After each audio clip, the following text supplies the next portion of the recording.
विश्वविद्यालय के vice chancellor professor राजकुमार मित्तल जी, यहाँ हमारे विशेष अतिथि भाई नीरज सिंह जी जो FICCI के चेयरमैन हैं, यहाँ पर उपस्थित प्रोफेसर शिल्पी वर्मा जी, मंच संचालन प्रोफेसर नरेंद्र सिंह जी और यहाँ पर उपस्थित गुरुजन बिंद्र और सभी छात्र। आज मेरा गला खराब है लेकिन फिर भी मैं बोलने का प्रयास करूंगा। मित्रों, 2021 में हमारे प्रधानमंत्री नरेंद्र मोदी जी ने ये शुरुआत की विभाजन विभीष का दिवस। पहले इसको दबाया जाता रहा, इतिहास को तोड़ा मरोड़ा गया, इसलिए इसको दबाया गया कि हमारी प्रेजेंट जनरेशन, आने वाली जनरेशन ये ना समझ सके कि जो हम आजादी मिली है उसकी कीमत क्या थी, क्या कीमत इस देश ने अदा किया, हमारे स्वतंत्रता सेनानियों ने, और सबसे बड़ी कीमत अदा की जो आज का पाकिस्तान है और पूरब में बांग्लादेश है। स्वतंत्रता की लड़ाई चल रही थी,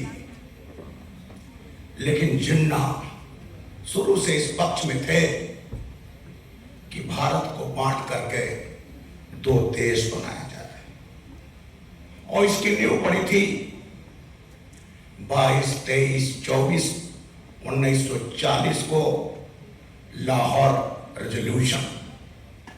मुस्लिम लीग ने वहां अधिवेशन रखा और उस अधिवेशन में 23 तारीख को एक प्रस्ताव पारित हुआ कि ब्रिटिश भारत में नॉर्थ वेस्ट के और पूर्वी भाग के मुसलमानों के लिए अलग स्वायत्त क्षेत्र बनाया जाए, और वही थी पाकिस्तान की नींव की पत्थर। इसलिए 23 मार्च को पाकिस्तान मनाता है यौम पाकिस्तान, पाकिस्तान का दिन। और इसकी पटकथा लिखी थी मोहम्मद जफरुल्लाह खान ने, रेजोल्यूशन तैयार किया था और उसको प्रस्तुत किया था बंगाल के प्रधानमंत्री फजलुल हक ने। उस समय भारत में 3 प्रेसिडेंसी थी, मद्रास, बॉम्बे और बंगाल। मैं बंगाल पर आता हूं। बंगाल प्रेसिडेंसी में आज का हमारा बंगाल, आज का बांग्लादेश, असम, उड़ीसा, बिहार और झारखंड, ये थी बंगाल प्रेसिडेंसी। और इसका जो आज मुख्यमंत्री होता है प्रदेश का, तब वो प्रधानमंत्री का होता था। तो उस समय फजलुल हक थे, इन्होंने प्रस्ताव पेश किया और इस तरह से विभाजन की नींव पड़ी। उस समय हमारे जो कांग्रेसी नेता थे उन्होंने कहा कि तो एक सगुफा है, ये नहीं होने वाला, लेकिन अल्टीमेटली ये हुआ। मित्रों, इतिहास जानना बहुत जरूरी होता है। इतिहास हम क्यों जानते हैं? इतिहास जानना इसलिए आवश्यक है क्योंकि इतिहास हमें अपने अतीत को समझने, वर्तमान को बेहतर ढंग से जानने और भविष्य के लिए मार्गदर्शन प्रदान करना है। इसलिए इतिहास हमें पढ़ना चाहिए। मित्रों, इतिहास दुनिया की सबसे बड़ी अदालत है। हम कितना कह लें, हम सोने की चिड़िया थे हमने किसी पर हमला नहीं किया, हमने धर्म का पालन किया, हमने किसी दूसरे के धर्म को भ्रष्ट किसी दूसरे की जमीन पर कब्जा नहीं किया, लेकिन असलियत यह है कि हम गुलाम हुए। याद रखना, इतिहास दुनिया की सबसे बड़ी अदालत, लेकिन इतिहास की अदालत का फैसला हमेशा विजेता के पक्ष में हुआ है। उसने कभी भी कमजोर का साथ नहीं दिया है। लड़ाई हुई बाबर और महाराणा सांगा। मैं गया था महाराणा सांगा के किले में उदयपुर, देखा है उनकी कहानियां, उनके संघर्ष की कहानियां। लेकिन महाराणा सांगा हार गए, बाबर जीत गया। तो दिल्ली में बाबर रोड है, राणा सांगा रोड नहीं है। तो इसलिए इतिहास को जानने के लिए हम मोदी जी को साधुवाद देते हैं कि उन्होंने विभाजन विभीषिका मनाने का निर्णय लिया 2021 में, और हम आज विभाजन विभीषिका दिवस के बारे में बात करें। इसी तरह इमरजेंसी लोग भूल ना जाए, उसके लिए भी उन्होंने उस दिवस का शुरुआत की कि हम इमरजेंसी के बारे में जाने, क्या एक्सरसाइज हुए, किस तरह 1 लाख से ज्यादा लोग जेलों में ठूंस दिए गए थे, किस तरह फंडामेंटल राइट्स खत्म कर दिया गया था, किस तरह बाबा साहब के बनाए गए संविधान के आत्मा प्रियम्बल को बदल दिया था, किस तरह जो सुप्रीम कोर्ट के निर्णय थे कि आप लोगों के मूलभूत अधिकार से छेड़छाड़ नहीं कर सकते। सुप्रीम कोर्ट का निर्णय था केशवानंद भारती केस में, 13 जज ने क्या था कि संसद संविधान में संशोधन कर सकती है, लेकिन मूल ढांचे को छेड़छाड़ नहीं कर सकती। मित्रों, इमरजेंसी में 42nd अमेंडमेंट कॉन्स्टिट्यूशन का किया गया, उस समय विपक्ष जेल में था, बदल दिया गया। तो इसलिए इसको भी हम लोग संविधान दिवस मनाते हैं। इसको भी नरेंद्र मोदी जी ने शुरुआत किया और बाबा साहब को हम उस दिन याद करते हैं। हमारे कुछ लोग कहते थे इसकी जरूरत क्या है जब 26 जनवरी हम मनाते हैं, लेकिन ये कहा गया कि ये संविधान दिवस जो नवंबर में होता है 26 नवंबर, इसलिए हम जिससे हम बाबा साहब के योगदान को याद कर सकें, इसलिए हम संविधान दिवस मनाते हैं। अब आते हैं हम विभाजन विभीषिका।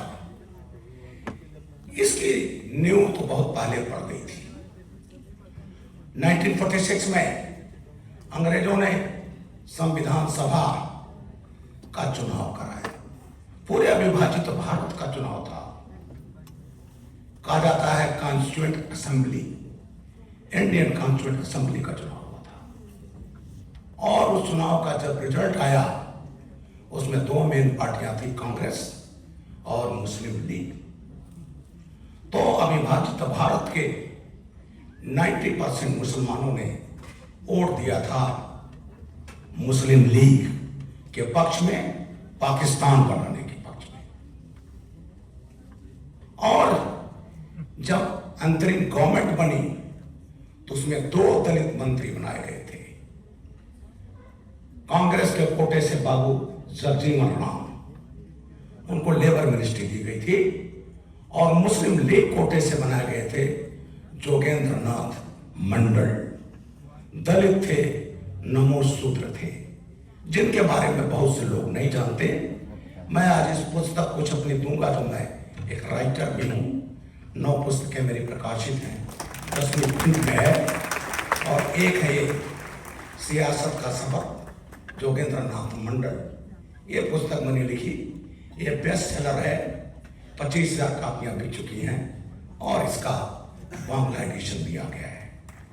तो इसी पर मैंने लिखा, क्योंकि जोगेंद्र नाथ मंडल को कोई नहीं जानता था। मैंने इस पर अक्टूबर 2018 को मैंने एक आर्टिकल लिखा था, 5 अक्टूबर, और पूरे देश में छपा। एक भ्रम जो पाकिस्तान जाकर टूट गया। ये उसका शीर्षक था, हिंदुस्तान में छपा, इस पुस्तक में राशि है। अब मैं जोगेंद्रनाथ मंडल के बारे में बताना चाहूंगा जो बहुत लोग नहीं जानते। जोगेंद्रनाथ मंडल दलित थे। बंगाल में, बांग्लादेश में दलितों को कहा जाता है नमो शूद्र। वो नमो शूद्र थे, वकील थे, गरीब घर से पैदा हुए थे। 1936 में गवर्नमेंट ऑफ इंडिया एक्ट 35 में बना तो विधानसभाओं में चुनाव कराए गए और मंडल जी विधायक बने। पूर्वी बंगाल, आज जो बांग्लादेश है, वो सुभाष बाबू के साथ थे। जब सुभाष बाबू के साथ जाती हुई, कांग्रेस से निष्कासित कर दिए गए तो उनके बड़े भाई शरद चंद्र बोस के साथ थे। उन्होंने कंबाइंड बंगाल में 1944 में शेड्यूल कास्ट फेडरेशन बनाया और उसी शेड्यूल कास्ट फेडरेशन पर जोगेंद्रनाथ मंडल जी चुनाव लड़ते थे, वकील थे। वो भारत विभाजन के पक्ष में नहीं थे। बाबा साहब भारत विभाजन के पक्ष में नहीं थे। बाबा साहब भी 1946 में चुनाव लड़े थे मुंबई से। कांग्रेस ने सुनिश्चित किया, बीजी खेर उस समय बॉम्बे प्रेसिडेंसी के प्रधानमंत्री थे, इस बाबा को नहीं जीतना है। नेहरू जी इतनी नफरत करते थे उनसे और बाबा साहब को बंबई में कॉन्स्टिट्यूएंट असेंबली के चुनाव में हरा दिया गया। जब वो हरा दिए गए तो देश के दलितों में एक ऐसी आशंका पैदा हुई कि अभी ये हरा दिए गए, संविधान बनेगा तो दलितों को, गरीबों को, ओबीसी का इंटरेस्ट कौन देखेगा। मंडल जी इनको ले गए बंगाल और खुलना जैसोर सीट से उन्होंने बाबा साहब को जिता दिया। बाबा साहब आ गए कॉन्स्टिट्यूएंट असेंबली में। ये उनकी सीट रही, आसम बॉर्डर पर है, जहां 60% हिंदू थे। जब बंटवारा हुआ तो वहां भी एक खेल खेला गया। बाबा साहब कॉन्स्टिट्यूएंट असेंबली में ना रहे, इसके लिए नेहरू जी ने उस हिंदू सीमांत क्षेत्र को जो हम अपने पास रख सकते थे उसको पाकिस्तान को दे दिया गया और बाबा साहब बना दिए गए member of Pakistan constituent assembly, क्योंकि उनकी सीट तो चली गई पाकिस्तान में। लोग कहते थे अब चले जाओ पाकिस्तान। बाबा ने कहा मैं भारत में पैदा हुआ, यही रहूंगा और यही मरूंगा। ये बाबा साहब का संकल्प था। उसके बाद जब बाबा साहब के साथ ये हुआ तो हिंदू महासभा के एक नेता थे M.R. जयकर। वो जो आज सुप्रीम कोर्ट कहलाता है, पहले फेडरल कोर्ट कहलाता था। वो 1938-39 में उसके जज थे। प्रिवी काउंसिल में वकील थे, पूना के रहने वाले थे। वो बड़े दुखी हुए और उन्होंने बाबा साहब को कॉन्स्टिट्यूएंट असेंबली में लाने के लिए अपनी सीट से इस्तीफा दिया और M.R. जयकर साहब की सीट से बाबा साहब चुन करके कॉन्स्टिट्यूएंट असेंबली में पहुंचे। अब उसके बाद 1946 में जो इंटरिम गवर्नमेंट बनी, नेहरू जी प्रधानमंत्री बने और उसमें 2 दलित मंत्री रखे गए थे। कांग्रेस के कोटे से बाबू जगजीवन राम लेबर मिनिस्टर और मुस्लिम लीग कोटे से जोगेंद्रनाथ मंडल, उनके पास था मिनिस्ट्री ऑफ लॉ, अविभाजित भारत के लॉ मिनिस्टर। एक देखिए भी है कि उस समय अविभाजित भारत का लॉ मिनिस्टर दलित और आजाद भारत हुआ तो उसके लॉ मिनिस्टर बाबा साहब भीमराव अम्बेडकर। बंटवारा हो गया और देश की आजादी के बाद मंडल जी बाबा साहब की बात नहीं बनी। यही दलितों के साथ जो सबसे बड़ा कष्ट का कारण बना, मंडल जी ने बाबा साहब की बात नहीं की। उन्होंने कहा बाबा साहब हमारे दलित इस्लामिक कंट्री में अच्छे रहेंगे और उन्होंने चुना पाकिस्तान। वो पाकिस्तान के संस्थापक प्रमुखों में से एक बने। जिन्ना ने उनको बनाया first law minister of Pakistan, law and labour. Baba Saheb यहां बने लॉ मिनिस्टर।